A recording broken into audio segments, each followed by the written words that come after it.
प्रतिक्रिया एकच आहे की सत्य परेशान हो सकता है पर पराजित नाही। खरं तर जसे साहेब कृषी मंत्री झाले त्या दिवसापासनं तर ज्या दिवशी विरोधात निकाल गेला त्या दिवशीपर्यंत आणि त्याच्यानंतरही साहेब कंटिन्यू शेतकऱ्यांचे विभागीय बैठका असतील किंवा इतरही काही मीटिंग्स असतील या कंटिन्यू चालू होत्या आणि अतिशय पॉझिटिव्ह काम हे कृषी मंत्री म्हणून ते त्यांच्या कालावधीमध्ये करत होते।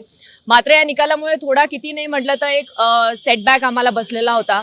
पण आज मेहरबान न्यायालयीन कोर्टाने आज आमच्या बाजूने निकाल देऊन आज स्टे देऊन एक खूप मोठा दिलासा आम्हाला निश्चितपणे दिलेला आहे आणि त्याच्यामुळे अजून चांगल्या गतीने येत्या काळामध्ये साहेब त्यांचं काम निश्चितपणे करणार आहे। कॉमस्कोर नुसार आता isakal.com आहे देशातील नंबर 1 ची मराठी न्यूज वेबसाईट।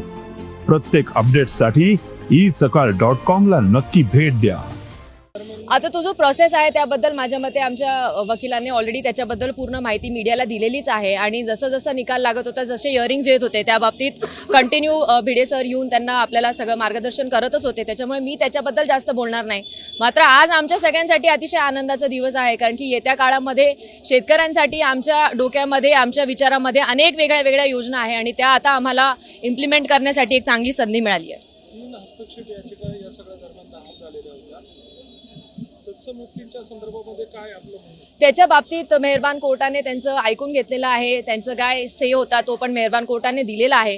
त्याच्यामुळे जे काय प्रोसिजर नियमाने जायला हवं त्या पद्धतीने सगळं झालेलं आहे आणि ते सगळं ऐकल्यानंतर आज स्टे आपल्याला मिळाला। या निकालानंतर विरोधकांकडून मागणी करण्यात होती की त्यांची आमदारकी आणि मंत्रिपद रद्द व्हावं, तसंच गेलंय सगळं। तो खूप डिफिकल्ट टाइम होता आमच्यासाठी कारण की शेवटी विरोधकांचं कामच असतं ते आणि ते त्यांचं काम चोखपणे बजावत होते।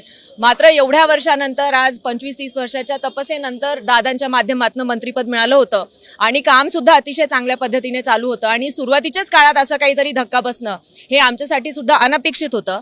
मात्र त्याच्यातनंही सावरून आपण म्हणतो की वाईटातनंही नेहमी चांगलंच होत असतं हा विचार करून खरं तर आज कोर्टाने हा निकाल आपल्यापर्यंत दिलेला आहे। थँक्यू।